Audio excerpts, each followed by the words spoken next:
Assalamualaikum warahmatullahi wabarakatuh. Apa kabar Bapak dan Ibu Guru? Semoga Bapak dan Ibu Guru dalam keadaan sehat selalu ya. Kembali lagi di channel YouTube Ayu Irmawan. Pada video kali ini saya akan memberikan soal beserta kunci jawaban tryout PGSD season kedua. Sebelum lanjut nonton video ini, jangan lupa untuk like, komen, dan subscribe ya. Dan jangan lupa aktifin lonceng notifikasinya supaya Bapak dan Ibu Guru tidak ketinggalan informasi terupdate dari saya. Sebelumnya saya ingatkan kembali bahwa jawaban yang nantinya akan saya berikan adalah jawaban menurut saya sendiri, sehingga apabila ada kesalahan, mari kita diskusikan bersama-sama di kolom komentar. Dan mari kita langsung ke video tryout PGSD season 2. Oke, kita langsung masuk ke SIM PKB dan kita langsung masuk ke tryout PGSD season 2. Oke, kita langsung saja ke soal nomor 1. Berikut adalah nilai ulangan matematika dari 23 siswa kelas 6 SD Suka Belajar. 9, 8, 7, 8, 8, 9, 10, 10, 9, 8, 7, 7, 6, 6, 7, 8, 8, 10, 8, 8, 9, 8, 9. Median dari data tersebut adalah ya, yang perlu Bapak Ibu ketahui bahwa apabila yang ditanyakan median, berarti kita harus mencari nilai tengah dari sebuah data, baik itu data tunggal atau data berkelompok. Dan apabila yang ditanyakan adalah modus, berarti yang harus kita cari adalah data yang sering muncul. Dan pada kali ini yang ditanyakan adalah ya median. Berarti kita cari saja nilai tengah dari data tersebut. Di mana kita harus menghitung data ini ada berapa. 1, 2, 3, 4, 5, 6, 7, 8, 9, 10, 11, 12, 13, 14, 15, 16, 17, 18, 19, 20, 21, 22, 23. Berarti data atau banyaknya anggota pada data tersebut adalah 23. N sama dengan 23. Berarti N adalah bilangan ganjil. Untuk N bilangan ganjil, maka mediannya adalah X ke N tambah 1 dibagi 2, yaitu X 23 ditambah 1 dibagi 2, yaitu data ke 24 per 2 adalah data ke X ke 12. Berarti kita cari data yang ke-12. Dan sebelumnya yang perlu Bapak Ibu ingat adalah kita harus mengurutkan terlebih dahulu bilangan yang terkecil. Di mana di sini terkecil adalah 6. 6 ada 2 angka. 7 kita hitung 1, 2, 3, 4.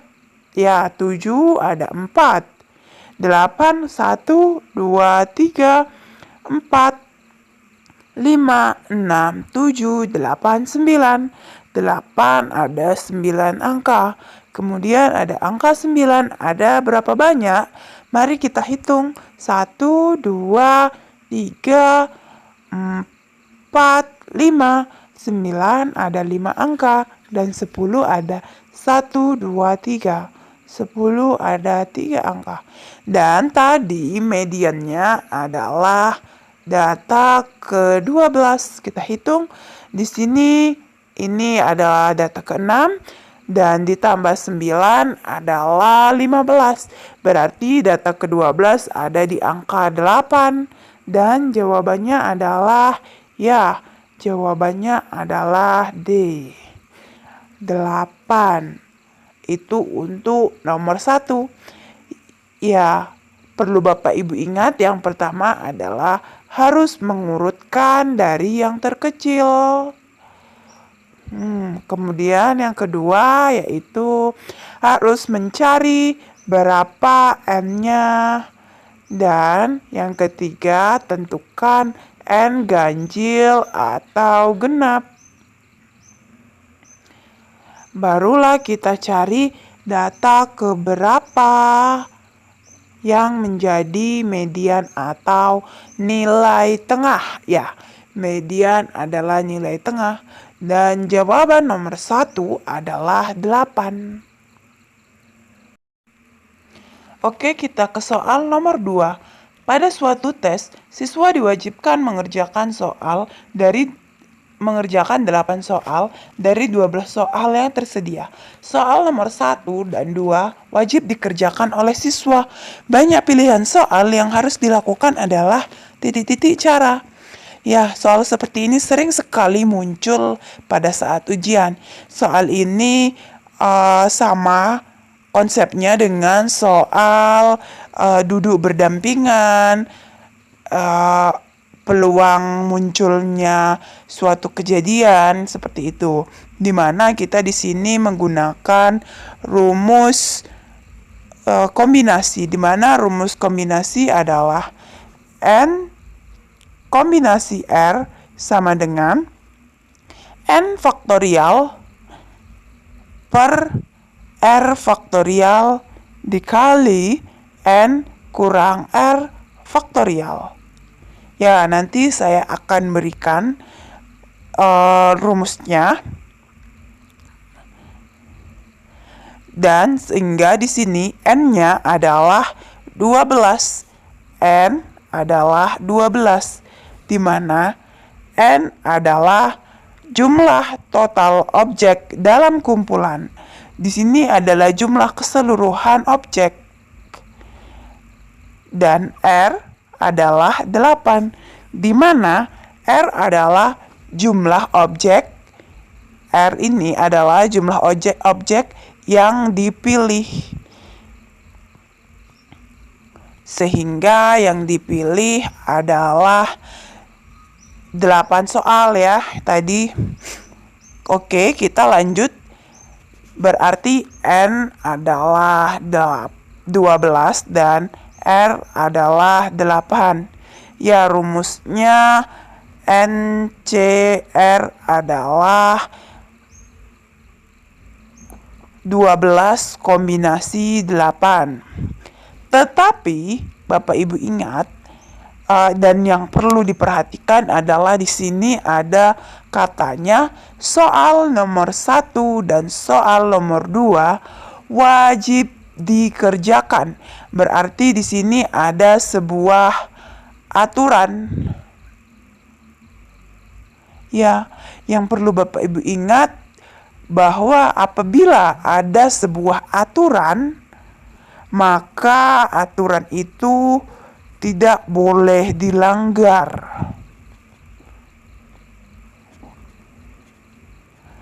Sehingga yang tadinya N ini tadi adalah 12, karena soal nomor 1 dan soal nomor 2, N tadi adalah 12 dan R adalah 8, karena soal nomor 1 dan soal nomor 2 wajib dikerjakan, sehingga N tadi berkurang menjadi 12 dikurang 2 adalah 10.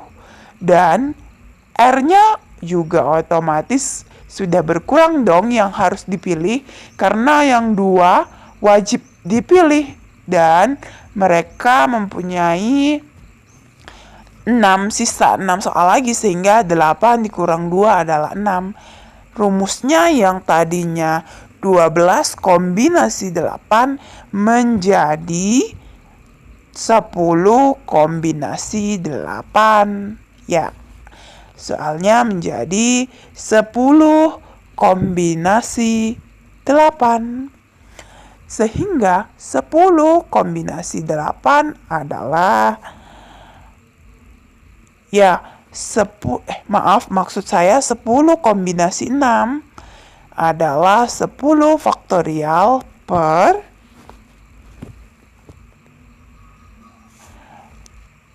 6 faktorial dikali 10 kurang 6 faktorial.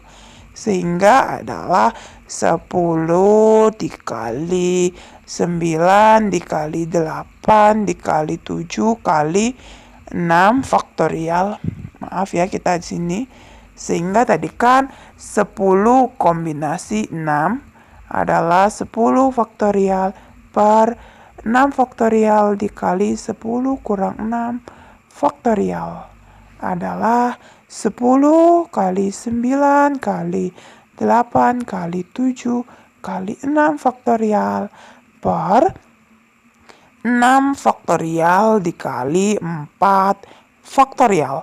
6 faktorialnya habis dibagi ya. Sehingga adalah 10 dikali 9 dikali 8 dikali 7 per 4 faktorial adalah 4 dikali 3 dikali 2 kali 1. Ini sisanya 2, ini mati, ini sisanya adalah 3, sehingga sisanya adalah 210 cara. Dan jawabannya adalah ya, A. Saya ingatkan kembali, rumus sebuah kombinasi adalah N kombinasi R sama dengan N faktorial per R faktorial dikali N kurang R faktorial, di mana N adalah jumlah seluruh objek dan R adalah jumlah yang harus dipilih. Dan yang perlu diperhatikan adalah apabila ada sebuah syarat, maka syarat itu tidak boleh dilanggar. Sekian untuk soal nomor 2. Oke, kita lanjut ke soal nomor 3. Penyebab kematian atau mortalitas antara lain sebagai berikut. 1. Tingkat kesehatan masyarakat masih rendah. 2. Kurangnya gizi makanan sebagian besar penduduk. 3. Kecelakaan lalu lintas. 4. Pencemaran lingkungan. 5. Peperangan. 6. Bencana alam. Faktor-faktor yang tidak berkaitan dengan tingkat kesehatan penduduk adalah A. 3, 5, 6. B. 1, 2, 3. C. 2, 3, 5. D. 3, 4, 5. E. 246.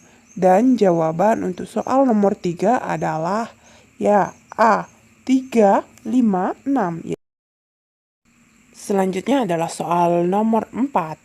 Perwujudan semboyan Bhinneka Tunggal Ika dalam kehidupan sehari-hari dapat dilakukan dengan cara A. Menciptakan kehidupan yang damai dalam agama yang dianutnya dengan tidak mengganggu agama yang dianut oleh orang lain. B. Hidup berdampingan dalam masyarakat tetapi mengutamakan kepentingan pribadi daripada kepentingan orang lain atau masyarakat sehingga mengurangi interaksi dengan orang lain. C. Menciptakan kerukunan dan saling menghargai dalam satu suku bangsa sehingga terjadi ketentraman dan kebahagiaan. D. Saling menghargai antara masyarakat yang satu dengan yang lainnya tanpa memandang suku, bangsa, agama, bahasa, adat istiadat, warna kulit, dan lainnya. E. Berusaha tidak ikut campur terhadap urusan yang berkaitan dengan agama, adat istiadat, bahasa, agar tercipta kehidupan pribadi yang nyaman dan tentram. Dan jawaban soal nomor 4 adalah ya, D. Saling menghargai antara masyarakat yang satu dengan yang lainnya tanpa memandang suku, bangsa, agama, bahasa, adat istiadat, warna kulit, dan yang lainnya. Dan kita lanjut ke soal nomor 5. Perhatikan pernyataan di bawah ini. Membuat lubang biopori menggunakan bantaran sungai untuk pemukiman, mengefektifkan lahan kosong untuk ditanami pepohonan. Keempat, menghindari pembuangan sampah di sungai. 5. Melakukan pembangunan gedung secara vertikal. 6. Mengefektifkan fungsi-fungsi kanal. Upaya pencegahan banjir di daerah perkotaan ditunjukkan pada nomor A3, 4, dan 5, B3, 5, dan 6, C2, 3, dan 5, D1, 3, dan 4. Dan jawaban dari soal nomor 5 adalah D, 1, 3, dan 4. Berikutnya adalah soal nomor 6. Perubahan sosial sangat dekat dengan perubahan budaya dalam masyarakat karena A. Hubungan antara perubahan sosial dan perubahan kebudayaan seringkali sangat sulit dipisahkan. B. Perubahan sosial tidak dapat dibedakan dengan perubahan budaya. C. Masyarakat yang memiliki kebudayaan tidak mungkin memiliki kebudayaan yang terwujud dalam suatu masyarakat. D. Perubahan sosial bukan merupakan perubahan terhadap keseimbangan hubungan sosial. E. Perubahan sosial merupakan perubahan terhadap keseimbangan hubungan sosial. Dan jawaban nomor 6 adalah ya, A. Hubungan antara perubahan sosial dan perubahan kebudayaan seringkali sangat sulit dipisahkan. Selanjutnya adalah soal nomor 7. Cermati teks di bawah ini. Sampah sudah menjadi masalah yang klasik bagi setiap negara di seluruh dunia. 2. Hampir semua negara memiliki masalah dalam mengatasi timbunan sampah yang jumlahnya terus meningkat setiap hari. 3. Masalah ini menjadi fokus utama karena berkaitan dengan kondisi lingkungan suatu negara. 4. Oleh karena itu, saat ini banyak negara yang telah memulai program reuse and recycle untuk menanggulangi masalah ini. Cerita tersebut menunjukkan struktur tes esai. Di bawah ini, struktur tes esai yang paling tepat adalah, ya jawabannya adalah C. Pendahuluan, bagian inti, dan kesimpulan. Kita lanjut ke soal nomor 8. Bacalah teks di bawah ini. Gempa bumi merupakan getaran atau goncangan yang terjadi karena pergeseran atau pergerakan lapisan batu bumi yang berasal dari dasar permukaan bumi. Peristiwa alam ini sering terjadi di daerah yang berada dekat gunung berapi atau gunung yang masih aktif dan di daerah yang dikelilingi lautan yang sangat luas. Teks eksplantasi di atas termasuk ke dalam, ya jawaban dari nomor 8 adalah A, yaitu hubungan sebab, di mana dia menjelaskan sebab dari sebuah gempa, adanya goncangan dan pergeseran. Oke, kita lanjut ke soal nomor 9. Puisi berikut yang termasuk syair adalah, sebelumnya, yang perlu Bapak Ibu ketahui adalah ciri-ciri sebuah syair, di mana syair bersaja A, ya akhirannya semua sama, dan syair semua baitnya berisi nasihat. Kita lihat yang A ada bersaja A, masuk ke dalam kemungkinan jawaban. Yang B bukan kemungkinan jawaban karena tidak bersaja A, dan yang C juga tidak bersaja A, D juga tidak bersaja A, dan yang E juga tidak bersaja A. Jelas bahwa jawabannya adalah A dan juga setiap baitnya berisi nasihat. Selanjutnya adalah soal nomor 10. Prinsip harmoni di tengah keragaman dalam Bhinneka Tunggal Ika merupakan kaidah dasar yang harus ada dan ditaati masyarakat Indonesia untuk menciptakan kehidupan A. Selaras, serasi, dan seimbang. B. Seiman, sepaham, seperjuangan. C. Selaras, sepaham, seimbang. D. Serasi, sempurna, toleransi. E. Sejahtera, tentram, dan damai. Dan menurut saya jawaban dari soal nomor 10 adalah ya, E. Sejahtera, tentram, dan damai. Sekian video kali ini, semoga bermanfaat dan sampai jumpa di video season 2 Tryout PGSD part 2. Terima kasih. Assalamualaikum warahmatullahi wabarakatuh.